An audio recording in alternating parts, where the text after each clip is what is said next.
What's going on, guys? So I want to show you how to remove late payments from your credit report. So what I'm going to do is I'm going to share my screen and we're going to get right into it. So these are what we're going to go through is a few examples of some accounts that are showing some inaccurate late payments that are reporting. And I want to show you the best and kind of effective ways, or one of the best and most effective ways to dispute these types of accounts to get them off, to get them updated. And if the account is like closed or it's derogatory, and you can find these type of inaccuracies, and with the late payments that are reporting, you can potentially use that, uh, the inaccuracies to get the account removed. So let's go over this first account. So this is an auto loan account. It's open. It's $426 a month payment. And if we look at the payment history, right? So we're gonna focus down here where it says 2-year payment history, right? Um, and what we're looking for is inconsistencies between the entries, right? And literally anything that we find, we can point out, right? That's inaccurate, incomplete, or unverifiable. And typically, they're you don't necessarily have to challenge whether something is verifiable, because they have to verify it anyway. When they do their investigation, which they normally never do because they use EOSCA. I go over this. And if you've been following me for any amount of time, you know I talk about EOSCA and how EOSCA is not adequate or efficient enough to complete an investigation according to the Fair Credit Reporting Act. It's actually an illegal system according to the law, but they've decided to err on the side of using an illegal system as opposed to having to pay people to actually do what that illegal system does, because it would cost them too much money, right? And not enough consumers take them to court and sue them to make up the cost differential, right? So they'd rather err on the side of using an illegal system because it's going to save them more money than having to hire thousands of people to do these investigations for consumer disputes. So again, we're looking at the 2-year payment history. We're looking at inconsistencies between any of the entries, anything that's incomplete or inaccurate. So if we look here for November 2021, we see that Equifax is reporting an okay payment, but then you have the other two bureaus reporting 30-day late payments, right? So what's going on? We would normally challenge this type of account with Experian and TransUnion. Because again, if I see something that says that I was okay or I paid on time, I'm gonna go with that. Like, and I'm gonna put that on the other two bureaus or the other bureau that's not reporting the okay payment or is reporting something different, right? Um, so those are the type of things that you want to look for. Again, March 2022, there's no entry for Equifax for okay payment, right? That's gonna potentially affect you because there's no entry there. There's nothing to be calculated. If there's an okay entry there, that might help the overall algorithm for this account. So we want to get that added in there. So we want to let them know that that's what we want to do. You want to challenge these two 30-day late payments with TransUnion and Experian, basically asking them to um, investigate and update the account, right? The other thing with late payments, and I'll just say this before we move on, because this is another way that you can challenge late payments, and this should be one of the ways that you normally challenge late payments. So what happens sometimes is when you have an account and you pay, say, 30 days after, 5 days after your due date, 10 days after your due date, you are not 30 days late. You're late. And according to that lender, depending on their policies and stuff like that, you may have to pay some sort of late fee. You may start getting charged interest, et cetera, et cetera. But you can only get charged with a 30-day late payment once you are 30 days past your due date. You have to be exactly 30 days past your due date, not 29 days, not 28, not 27, not 26, 25, 24, not 5. So even if you pay 3 days late or 15 days late or 28 days late, if it's not 30 days outside of that due date and they hit you with a 30-day late payment, that is inaccurate. So you can always challenge 30-day late payments, 60-day late. Same thing with 60-day late payments. If you're 45 days late, that's not 60 days. If you're 59 days, that's not 60 days. right? That would be considered inaccurate reporting. You can use reasons like that to challenge these type of late payments with the credit bureaus, because the burden is on them to prove it. They have to do the investigation. I'm not saying that this is foolproof, is gonna work 100% of the time. But this is one of the ways that you can put yourself in the best position to, prove that they're not using adequate means to perform a reasonable investigation and to maintain accurate information, right? So continuing. Now you notice how September 2022, all of the late payments are congruent and consistent. You can't necessarily challenge these, like saying, challenging the November 2021 payment, right? With these again, right, when they're consistently showing like that, what you always want to do is you want to say, hey, look, I don't remember being 30 days late, because I think I paid 29 days. It was a while ago. I can't necessarily remember, but I don't remember being 30 days late. I think I might have been 25 or 26 or whatever it might have been, 15. You could say whatever you really want to say. And then the burden is on them. Make them prove it. Challenge them and make them do the investigation. Even if they say they verify it, you always want to say, well, how did you verify it? Because now they have to admit that they're using eOscar, which they're not gonna do. They don't want to do that. Right. So they're going to spin you again. They're probably just going to verify your account again. Now you got them. Look, that's not what I asked. I'm challenging this. You guys then perform a reasonable investigation. Now you can take them to court.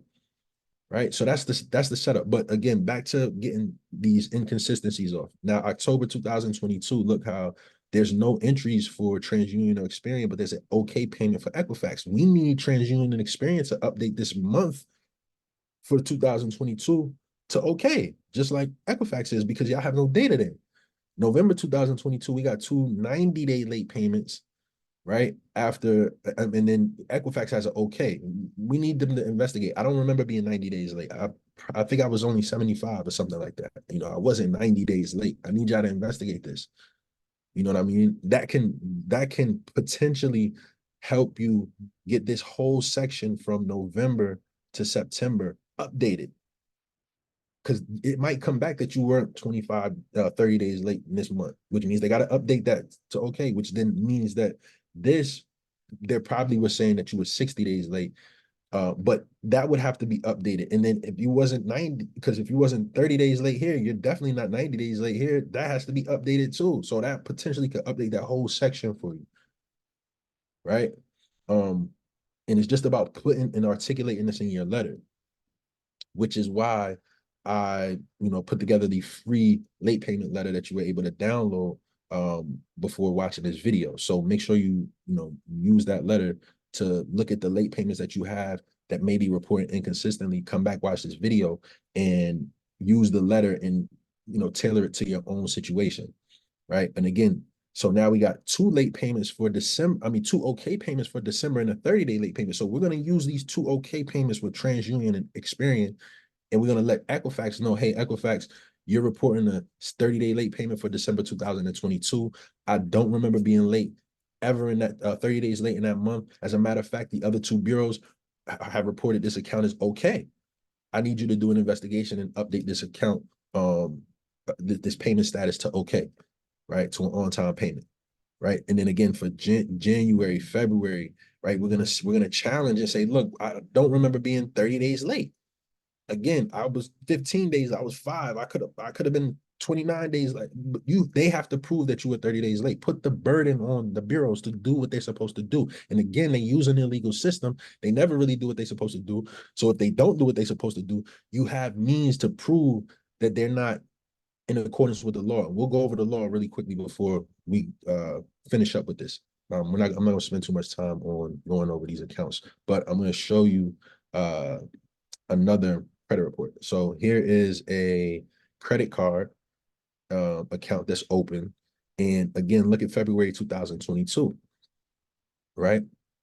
Two okay payments, one for TransUnion, one for Experian, and then Equifax is showing a 30-day late payment. We're going to use the two okay payments from TransUnion and Experian, and we're going to let Equifax know, hey, Equifax, You're reporting an inaccurate 30-day late payment for February 2022 in the 2-year payment history. I don't remember being 30 days late. I wasn't 30 days late. The other two bureaus, TransUnion and Experian, are reporting an okay on-time payment for this month. I need you to investigate this and update this account, right? And you could literally use the language I'm using verbatim in your situation too. But again, you have the dispute letter at your disposal, right? Just go over the letter, come back to the video, and put it together in your own way, right? Again, here we have a no entry for Equifax for March 2022, right? How do we know what was going on for that month, right? And again, we're going to challenge each of these the same way. Hey, I don't remember being 60 days late in April 2022. I might have been 45 days late. You know, I don't remember being 30 days late in March, TransUnion Experian, right? And then you got a 150 days sitting in between two 120 days, right? Experience reporting 120, 150, and other bureaus are reporting 120. So there's definitely something going on here, right? So these are other things that you can use to dispute. Another thing too is to, you can use these last dates, right? The date of last activity and the date of last payment and stuff like that to cross-reference with the accounts down here, right? Because again, they're saying that, okay, they're saying the date of last payment was May 2023. So that's, right here. But the date last active, right? How is the date last active in 2022? Right? That's clearly inaccurate, right? That's clearly inaccurate. And you notice that the date of last payment, the date last active, and the last report date, right? They're all consistent with the 2-year payment history being in May, May entries. So TransUnion and Equifax hadn't updated it's just not showing on this credit report. But when the next month comes in, all of these should be okay, or whatever these entries should be input. That didn't happen for Equifax with March. Again, we would challenge that. We need to update this. There's nothing showing there. I need to update that to okay. Again, a okay payment for this month for this credit bureau can potentially affect the algorithm, right? So these are things you want to look at and challenge when you're looking at your credit report, when you're reviewing your credit report. And again, this is Identity IQ credit report that we're looking at right now. If you don't have Identity IQ, go to my website, scroll down to get your credit report for $1. You can get signed up there and get your Identity IQ report and start looking at some of the late payments that you have. Right. So again, this is just another example of an account. Here's another one, right? May 2021, 2 okay payments for TransUnion Experian, Equifax, Experian, excuse me, and then a 30 for Equifax. Equifax, what are you doing? Right. And then we got some more inconsistencies, 2 30s and a 60, right? 2 60s and an okay. Right. We want to, for these months right here, we want to challenge all of these entries for each of these bureaus, right?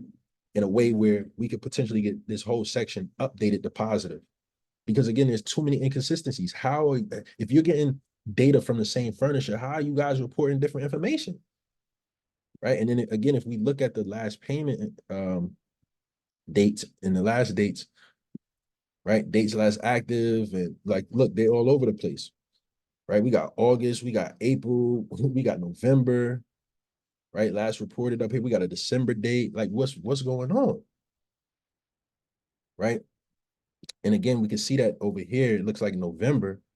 So where's all these August dates, this April date, where's this December date? Like where's all this coming from? And then if we look, TransUnion and Experian are not reporting any payment information from September 2021 to November 2022, but Equifax is. And they report, so who's right here? What's going on? Right? All of this can be challenged, right? Look, TransUnion, you're reporting incomplete 2-year payment history information from the months of September 2021 to November 2022. I need you to investigate and update this account. Equifax is showing that I've made okay payments, right? And then if this is your account personally, you should know what transpired during these months. Like if this was my account and I'm looking at it and I say, okay, I remember this credit card, this line of credit that I had with Self. Yeah, okay, all right. So from September 2021 to, oh yeah, I remember. Yeah, I did make on time pay, or no, I did. You should know as if you're looking at your own credit report, but I'm just giving you examples because these are credit reports of clients that we've taken on. So like I know this is how I would be doing my analysis. I don't necessarily know specifically about this client's account, but I do know that according to the Fair Credit Reporting Act, this is incomplete. From September 2021 to November 2022, this is incomplete. And the Fair Credit Reporting Act says that your credit report has to be accurate and complete, right? Again, November 2022 for Equifax and March 2022 for Equifax, March 2021 for Equifax. There's no data entries, right? Hopefully, when this report was, updated for the December of 2022, hopefully it was, added there. But if it wasn't, it just looks like March is like, they got a problem with March. They don't like reporting in March or something like that. But again, just another example, right? Another example. This is a more extreme case of late payments, right? Again, the last dates kind of look kind of crazy, right? We looks like December, but we got some February dates over here. Like what's going on there? Right. And again, there's a lot of inconsistencies, right? Again, March, right? March. I don't know what it is with Equifax and March dates. All right. They just don't report them. But then you got 60 90s, you got okay 90s, you got 30s and okays, you got missing ones, you got 120s and 150s, 120s and 180s. Like how is it so drastically different? Right? All of this can be disputed. And again, this account has been paid and it's closed, right? We could tell by, again, looking at the account status. So in the event of like a paid or a closed account that has an excessive amount of late payments, this is probably dragging their credit report and their credit score down. I would challenge some of these late entries that are inconsistent and incomplete, right, to get this account removed, right? The other examples we were looking at, these are open accounts, right? Account status, open. So we don't want to challenge these inconsistencies or any, late payments the way I've described to you guys to get the account removed. We just want these payment entries updated to positive, right? Again, you don't want to get an open account removed because then it's no longer going to be on your credit report, and that's going to drop your score even more, and you're going to be out of a potentially positive account, right? So again, that's a more extreme example, right? But you're going to apply the same principles and the same methods. Same thing here. This is not so extreme. This person has a lot of on-time payments. So challenging some of these they probably do a lot better than, somebody like this. It probably takes somebody like this more time to either have an account like this updated, definitely have it updated, take a while. But again, this is a closed and paid account. I would suggest just removing it, altogether. It might not take you that long to do that with this type of account to get it removed because it's got a lot of inconsistencies. But updating this account because it's open for these entries that are showing 30 days, especially this February entry, it's two okay payments compared to 130. That's different than 230s compared to one, but we still use the information to challenge. Like we still gonna tell Experian and TransUnion, hey, I don't remember being 30 days late in this month. I need you to perform an investigation. As a matter of fact, Equifax shows that I paid on time. So what's going on? What's up? Update this, please. Right? Same thing with the February account. We're gonna tell Equifax, look, TransUnion and Experian reporting okay for this month. I don't remember being late 30 days. I need you to update this account to positive. Right? Again, Equifax with these March dates, I don't know what the deal is, but they do not like look, another one. And you kind of see the pattern. Now, this is another thing. This could be a class action type of lawsuit because so this is just my legal mind, and this is not legal advice, but when you see inconsistencies in a pattern, that means there are a lot of people affected by this violation. So this could possibly lead to a class action if somebody wanted to bring a lawsuit about with Equifax about, look, y'all don't put entries for March. Like we can prove that for March dates, especially from like 2021 to 2023, from what we're seeing, they have consistently not put the entry for March for multiple accounts. But anyway, that's neither here nor there with what we're trying to do.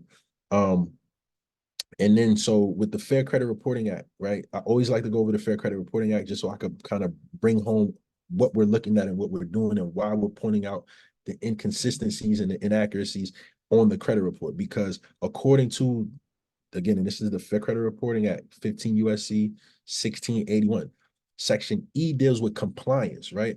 Subsection B of this chapter, or this section, deals with accuracy of report, meaning your credit report is supposed to be accurate. This is why we're looking for the inaccuracies, and we're challenging things that could potentially be inaccurate or incomplete, right? Because if I wasn't 30 days late or I wasn't exactly 60 days late, you shouldn't be reporting me as 30 or 60 days late. That's inaccurate, right? And if I could prove it to be so, or I could prove that you're not doing an investigation properly, then I can hold you liable as a credit bureau for violating my rights.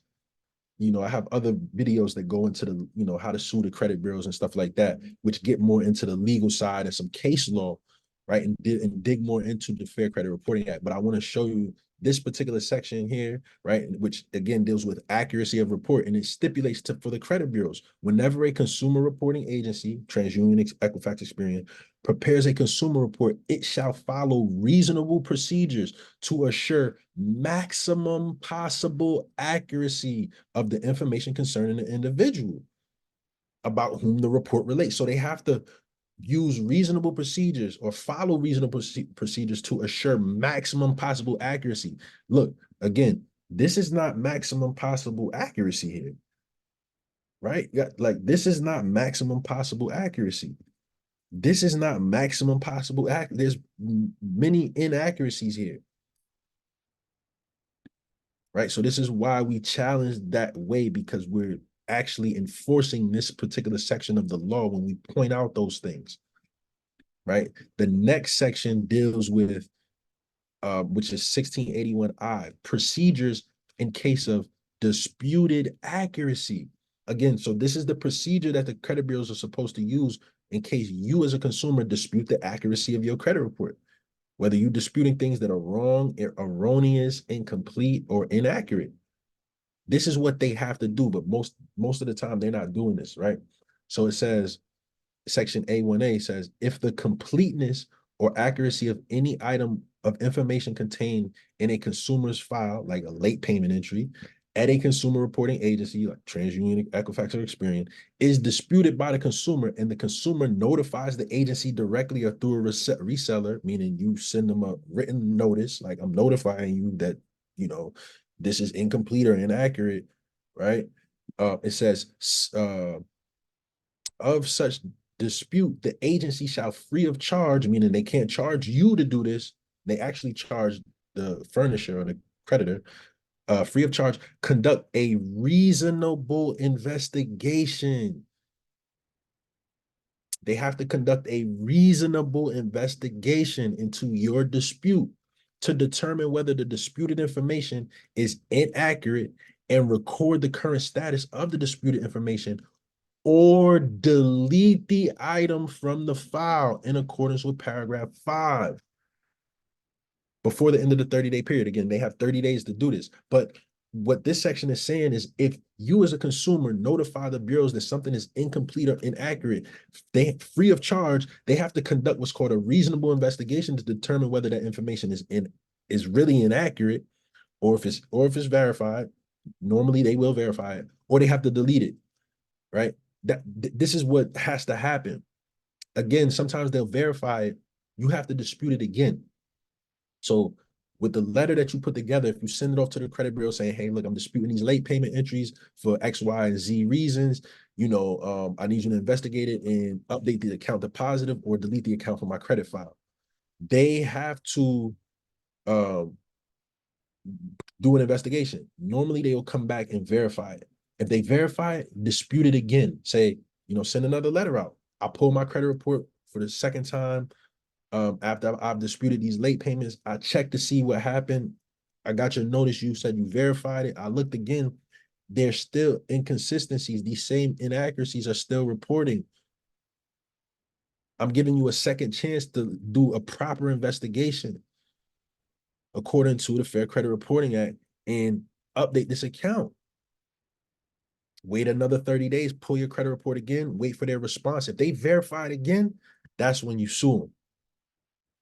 If you pull your credit report again, they verify it again, and your stuff is still reporting the same way it was the first time you started this process, you need to take them to court because now they violated the Fair Credit Reporting Act. The reinvestigation procedure, this section right here, 1681I, and the first section we looked at, 1681E, compliance procedures dealing with accuracy, because your report is still reporting inaccurate. And once you notify the bureaus that there's something wrong with your credit report, they're held at a different standard as opposed to you not notifying them, and that stuff is on there, right? So you have evidence to prove that they're not in accordance with the Fair Credit Reporting Act. So I hope you guys enjoyed that tutorial. You got your late payments on your credit report. Make sure that you utilize the sample dispute letter and take advantage of the offer that I have below to get access to my guide to removing late payments so that you can, take your dispute process to the next level. Also sign up for Credit Coach DIY, my online credit repair dispute software and dispute letter generator. If you have more than just late payments, maybe you have collections, charge-offs, bankruptcies, my dispute software will analyze your credit report for you, right?